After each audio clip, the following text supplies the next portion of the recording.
Depuis 10 ans, ce hameau dépérit, petit à petit envahi par la végétation.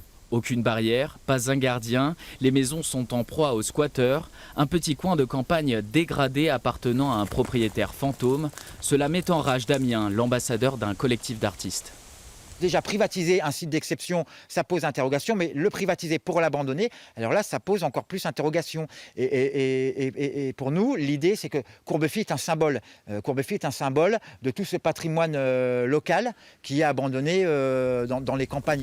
Pour ce collectif, la situation a assez duré. Ils organisent une grande fête à Courbefy le 13 octobre pour redonner vie au village abandonné. Ils étaient convoqués ce vendredi à la gendarmerie, inquiets pour la sécurité des participants. Nous, on essayait de leur faire comprendre que ce site était dangereux tous les jours et que tous les jours, il y avait des gens qui se promenaient dans les hameaux de Courbefy. Donc que si ce site était dangereux quand on était nous là, il était aussi dangereux aujourd'hui.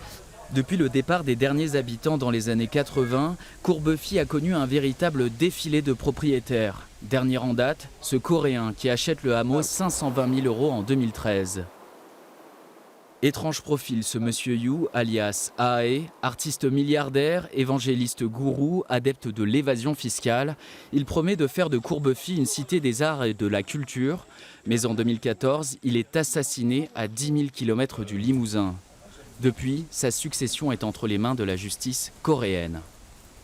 J'ai vu il y a quelques mois le fils qui est venu et il m'a assuré que lorsque tout sera fini, on fera exactement le projet qui avait été prévu par mon père. Mais le mystère demeure autour de ces fameux propriétaires. Leur unique société en France n'est qu'une simple boîte aux lettres domiciliée à 2 pas des Champs-Élysées, à Paris.